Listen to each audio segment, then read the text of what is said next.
I was craving for KFC chicken, then I entered my MoMo PIN. Immediately I entered the PIN.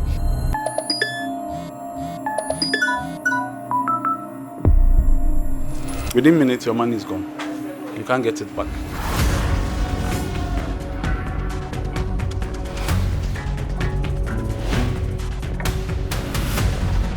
I didn't think it would happen to me, but it happened to me. And if it's happened to me, it can happen to anybody. It's going to get bigger. That is the honest truth. Ghana is changing, quietly but rapidly. From markets to mobile phones, from cash to code, money is no longer just carried, it moves. The digital economy based on digital apps, technologies, is expected to grow faster than the traditional economy. Hey guys, let me tell you guys how I was scammed. And my MTN MoMo wallet was literally emptied. I was very comfortable thinking that I was speaking to a rep from DSTV. And if it's happened to me, it can happen to anybody. Guys, these guys are not playing. Immediately I entered the PIN. I started receiving messages from MTN that money has been taken from my account. So they took the 91 cedis, wiped everything from my account, and also took MTN extra balance. So,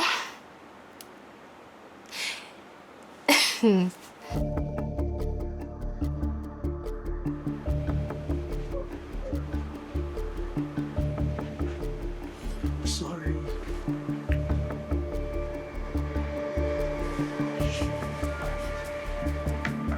You are a busy man. If I was not busy, I'm not busy. It's the work that is plenty. But the money is good. We are managing. When I joined after around 2018, the volumes by then very low.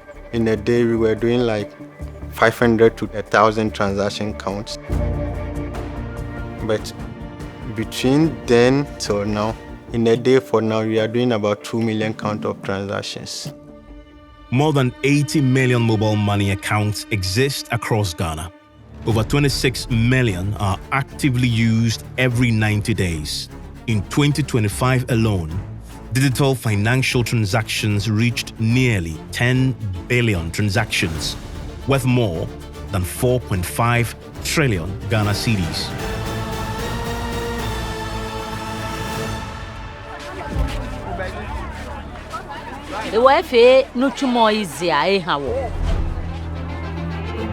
This is a promise of a digital economy, faster transactions, greater access, and a path toward a cash-light future.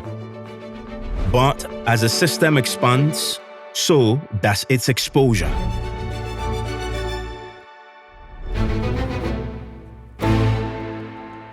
As you see, you mentioned trillion. The guys who want to explore the system then say, okay, that's just where the money is.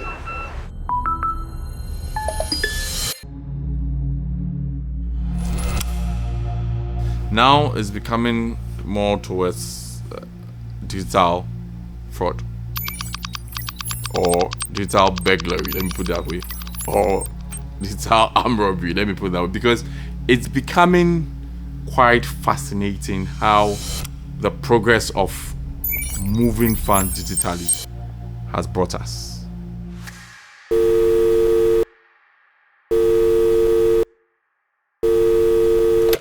Hello, madam. I'm calling from MTN.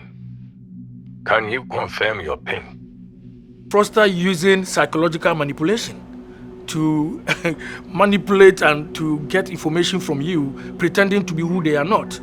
Social engineering is now one of the most powerful fraud tools in the digital economy, not because systems are weak, but because people are human. You receive a call and somebody is asking you to, I'm calling from MTN, can you provide what? Your PIN.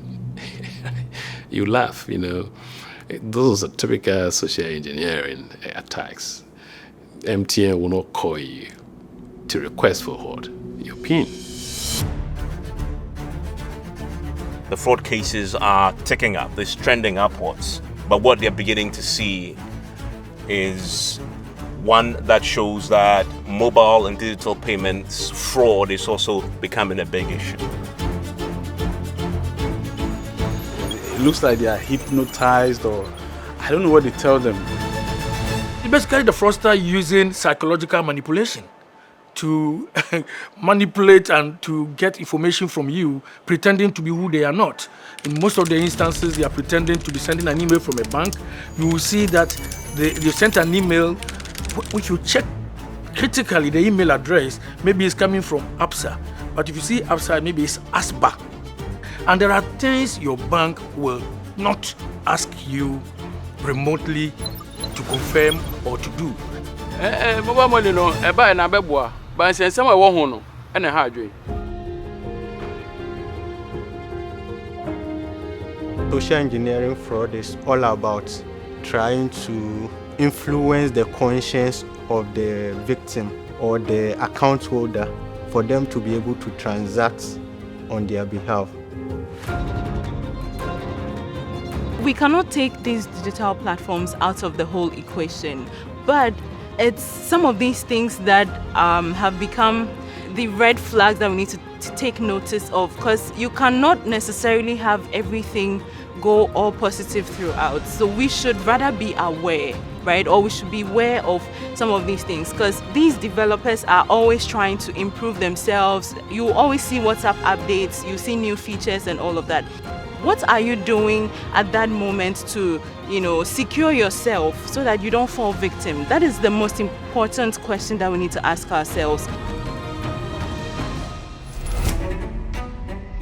As you know, now we are in a connected world. Banks are connected to fintechs, fintechs are connected to telcos, telcos are connected to EMIs, electronic money issuers, PSPs, payment service providers. So everything is connected to everything. So fraud can happen as an entry point within the fintech environment and find its way within the banking system. And in a connected financial system, fraud moves fast. So the fraudster has managed to defraud somebody through maybe a MoMo platform, quickly is moved into a bank account, and quickly is gone. And the fraudster may be sitting in Ghana, but the conspirators may be in Dubai, in Malaysia, in South Africa, in India, wherever. So the fraud is happening here, but the cash is being utilized outside. Wherever money moves digitally, fraud follows. Trust is a currency. The moment we lose that trust, the trajectory that we are on towards a cashless economy is at risk. The essence of regulation in the broader financial context is to generate trust. The market value of trust becomes more obvious in the absence of it. And that is what the most regulated industry all over the world tends to be the financial sector. And it's for a good reason. It means that where people put their money, they must have confidence. For you to go and leave your money in a bank and go home and sleep soundly is because you have trust. If we place convenience excessively over security, we run the risk of breaking down the number one currency that we have in that ecosystem, and that is trust. And this is a real danger. Not just financial loss, but economic ruin.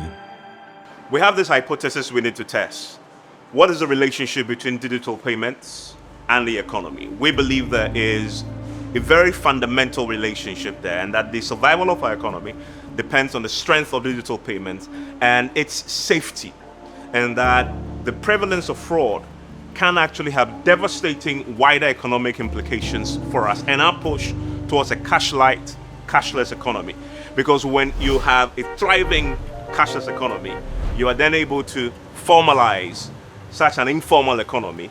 It increases revenue because you can track people, you can track movement, and you can levy the right taxes. Then it means that the market begins to go down naturally, because it will hold back economic growth. Because the idea is that government alone cannot finance its economic strategy. you need private capital, you need saving, you need to build confidence in the system as a whole. So whatever intervention we have to put in place to ensure that there's greater uptake and usage of digital payment and stuff like that within the broader financial system, overall will be good for tax revenue, and again it will be good in terms of financial inclusion, and it will be good also in terms of intermediation.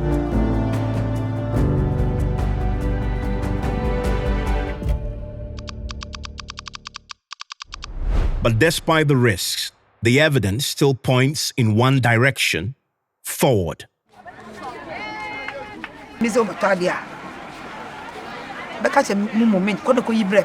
There are communities, there are traders in Ghana who don't want to even accept MoMo payment or stuff like that. It's simply because they don't have confidence in the system. And it's also because perhaps they've had one experience or the other, directly or indirectly. Yeah, we understand that a fintech, which probably may be a small business, may not have the financial resources to go through all these certifications. So we advise that they should join forces in investing in security architecture that protects their platforms. So it can be 10 fintechs coming together to invest in a security architecture that will help them to be, compliant in the way the central bank, forces banks to invest in infrastructure. Interestingly, the fintechs also feel that the banks are less regulated in relation to them. If we didn't have technology with our 2 million count of transactions, it would have been very difficult to detect. So on our part, there are what we call the transaction monitoring team, and it's required by the AML, Anti-Money Laundering Act, for every payment systems to have what transaction monitoring as part of it.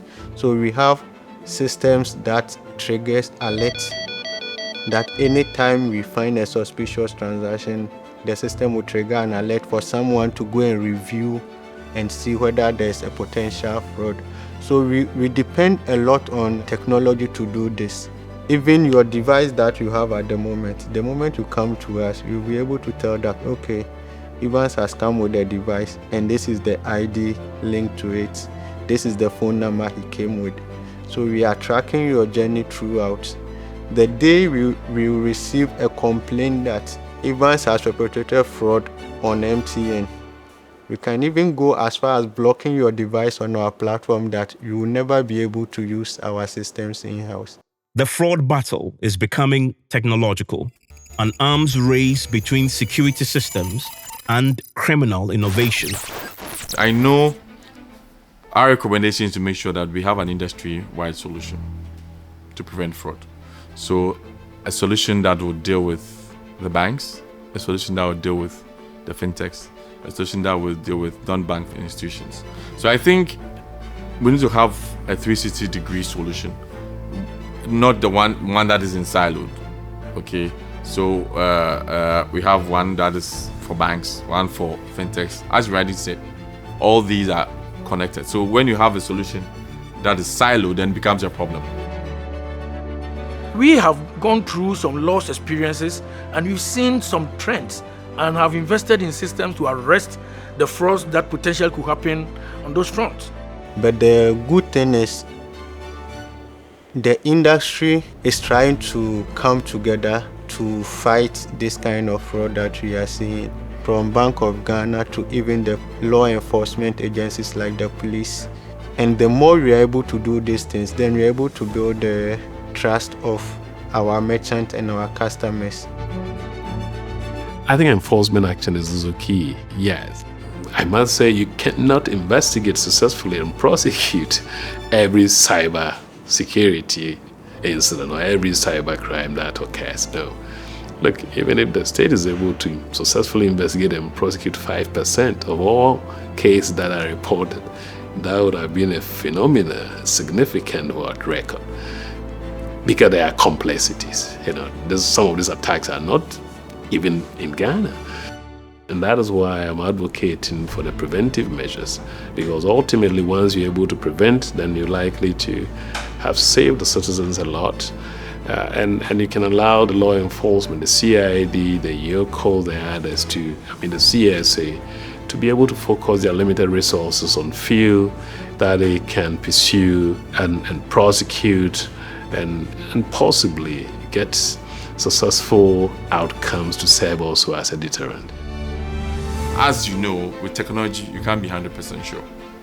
And one thing that we always forget, we can protect the technology, we can prevent it from being hacked. Cyber attacks can, as we speak, we have our FICSOC, our Financial Intelligence Command and Security Operations Center, where financial institutions, now we are adding fintechs to be able to be connected to it to prevent cyber attack. However, social engineering, how do you prevent it? If somebody downloads an MTN app, or somebody downloads a bank app, or an AT app, or a Telecel app, and they go through the process, and they call, the person call, it's probably, they'll put Evans' number in there. They call Evans and say, Evans, we are from so-and-so center. Can you repeat the OTP? Don't forget that these are processes that are supposed to protect the customer. That's authentication levels. That same authentication level, they call you for you to freely provide it. You provide it.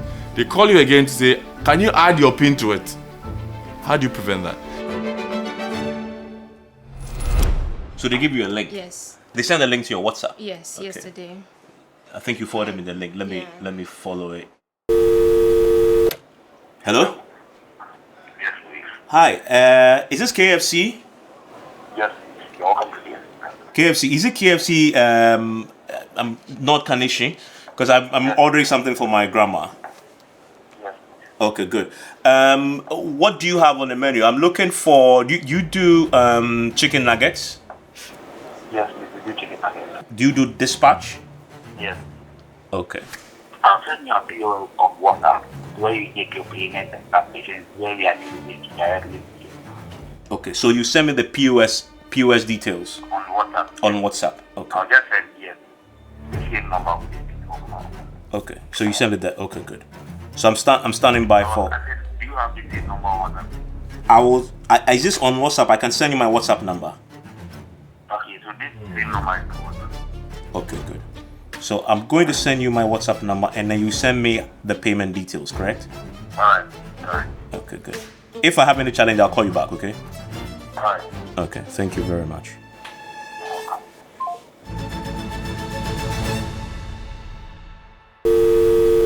Hi. Hello.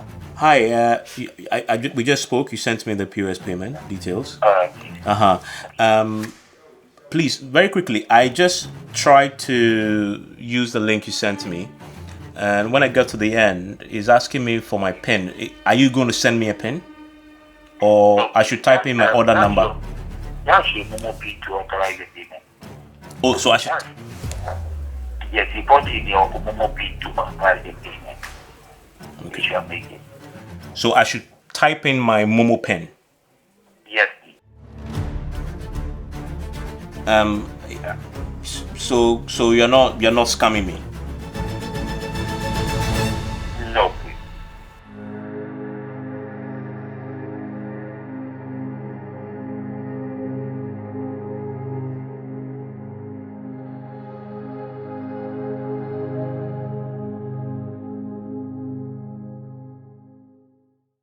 I always say the moment someone who knows I work with Haftel reaches out to me, even they've taken my money from my accounts, the first question I ask is, did you enter your PIN? He said, they convinced me, and by the time I realized I've entered my PIN. Mobile money is in such a way that you hardly be defrauded without entering your PIN. I've never experienced any kind of fraud like that. So what we do is when we receive a complaint, we reach out to the customers to find out more about what actually transpired. And I would say 100% of them actually entered their PIN. If you're looking at cybercrime losses as a country, that would have been the third largest economy globally. You know, if you take the US, you take China, you know, the next biggest thing would have been, you know, the cybercrime economy by way of the magnitude of the losses that have been recorded here. Cybersecurity Ventures estimates global cybercrime losses reached $10.5 trillion in 2025, up from $3 trillion in 2015. At that scale, cybercrime will rank as the world's third largest economy after the United States and China. And Ghana is not isolated from this reality. West Africa has a significant share of those losses. Ghana is situated clearly within West Africa, and I think Interpol has done pretty good work. They year on they do assessment, and West Africa is considered a high-risk areas as far as online scams that you are investigating is concerned. A cross-country study covering 70 countries found that increasing electronic payments reduce crimes such as robbery and burglary. It found that adding one POS device per 1,000 people was associated with a 2.2% to 5.6% reduction in robbery. But the benefits of fintech and digital payments go far beyond reduction in crime. For a country like Ghana with a huge informal sector and a huge unbanked population, these avenues allows the economy to rope in the unbanked who traditionally will not be comfortable with opening a bank account. These days, when you want to go and open a bank account, they still ask you of certain documents that probably the average Ghanaian in the informal sector may not be able to provide. So digital payment, digital apps, fintechs opens up the market and ropes in all these people. The real benefit is that it increases financial inclusion and helps to also ensure that there's increased flow within the financial system that can also aid intermediation. So the benefit is quite wide. If the government is able to put in place the right structures, then we're able to trace transactions. We're able to formalize the informal sector in a certain way that allows us to build an inclusive economy. So right now in Ghana, there's no system that is sharing fraud data across the financial institutions. Fraudsters steal from one bank and walk into another and do the same thing, same credentials, same Ghana card. They do it again and again. There's nothing stopping them. Digital finance does not only reduce physical crime, it is an economic imperative on which the Ghanaian economy is increasingly becoming anchored. I think we've just started. So I'm hoping to see where we get to a stage where we are buying your coffee broke mine and the woman by the roadside has got a POS device. That's where I see the future to be. Everything digital. MyCreditScore Ghana was built purposely to close this gap. We operate as a licensed credit bureau under the central bank. When fraud happens on any platform, be it a bank, a mobile money operator, or any other of the fintech platform, they report it directly to us. That information becomes available to the entire industry in real time. That is why Hoptel brought us in this solution, because stopping fraud at one door isn't enough, but when you close it at all doors at the same time, that is when you make an impact. We have to get to a point where if I need funds, just like the way if I have a bank account and I need funds, I can apply for a loan. The woman selling tomatoes by the roadside should be able to say that, oh, because I have 80 wallets, mobile money, MoMo, MTN MoMo wallets or Telecel cash wallets, I will be able to access a loan from there. Will I be able to have an insurance? Just like the way your bank, do all the benefit that your bank account gives you. That's where we're to get to a point where we are moving from financial inclusion to financial health. Otherwise, our transaction will be cash in, cash out.